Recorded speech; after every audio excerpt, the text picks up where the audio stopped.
네, 황교안 작가와 함께합니다. 어서 오세요. 예, 안녕하세요. 오늘 준비한 이슈는요. 요새 포털 사이트에 성폭력, 성범죄 이렇게 검색하면 뭐가 제일 먼저 뜨는지 아세요? 몰라요. 뭐가 제일 먼저 돼요? 이제 관련한 뉴스나 경고 같은 게 먼저 뜰 것 같은데 실제로는 가해자들을 돕기 위한 로펌 광고들이 제일 상단에 10개 넘게 이렇게 우르르 뜹니다. 그럼 피해자 돕는 게 아니라 가해자 돕는 거라고요? 네네네. 아, 저희가 대신 법정 대리드립니다. 예. 야, 마케팅용. 네, 그런 광고를 받는 그런 광고들이 네. 많이 뜨는데요. 요새는 이런 성폭력 전문 로펌들이 가해자들의 반성문까지 다 대신 써준다고 하더라고요. 그래요? 네. 그럴 땐 대체 진정한 반성이 뭐냐 이런 생각들이 다들 드실 텐데요. 검찰청이 어제 직접 주요 성범죄 판결문들을 분석해서 발표했는데요. 반성문이나 관련 단체 기부 등을 진지한 반성의 근거로 인정한 판결은 없었지만 피해자의 동의 없는 일방적인 위자료 공탁 등은 반성으로 인정되기도 하는 것으로 나타났습니다. 아니 이거 정말로 반성문 대신 써주는 사례가 많아요? 정말 많이 늘고 이게 하나 시장처럼 됐는데요. 시장화가 됐는데요.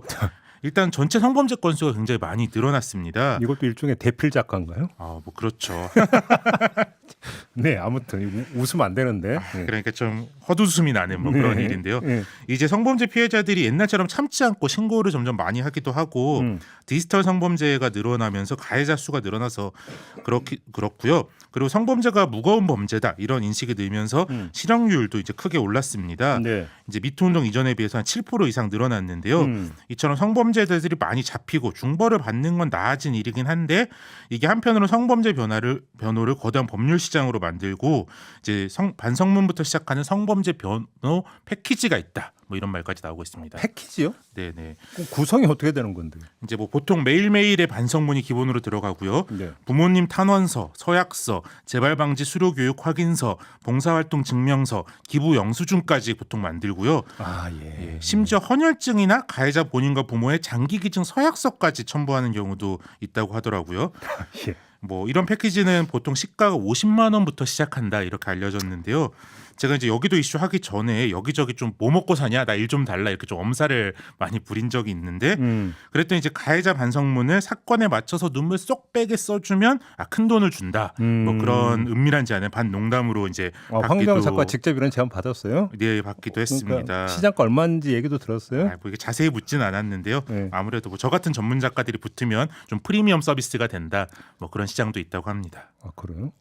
본인 스스로 지금 그렇게 얘기한다 이거죠? 아무튼 근데 이렇게까지 지금 공개가 됐으면 별로 이거 효과 없는 거 아니에요? 반성문 써서 내봤죠? 이제 그 검찰은 작년 6월부터 올해 2월까지 주요 성범죄 사건 91건의 판결문을 분석했는데요. 다행히 이제 반성문이나 기부 자료 등을 진지한 반성으로 인정한 판결은 없었습니다. 검찰은 이제 진지한 반성으로 인정되려면 초범인지 아닌지, 자백을 했는지, 피해자의 피해 회복을 위해 자발적으로 노력을 했는지가 뭐 중요하다 이렇게 밝혔습니다. 근데 보통 판결 보면 뭐 반성을 하고 있기 때문에 뭐 가명 이런 식으로 나오는 경우 많이 있잖아요. 근데 이제 뭐 검찰이 이런 자료를 발표하는 건 아무래도 우리 공판 허술하게 안 하고 있다. 뭐 좀 그런 의도가 있는 걸 텐데요. 제가 이제 변호사들한테 좀 물어보니까요.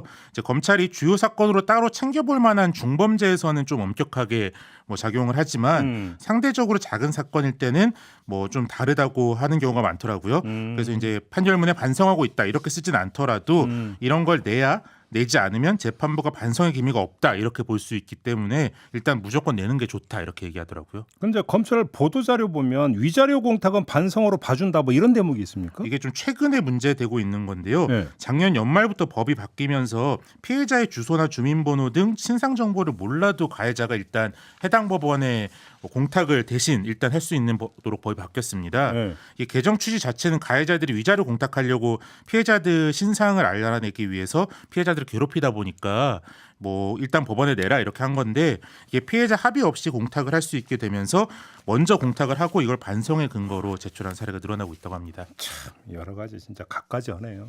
알겠습니다. 자, 오늘 여기까지 진행하죠. 황교안 작가였습니다. 고맙습니다. 예, 감사합니다.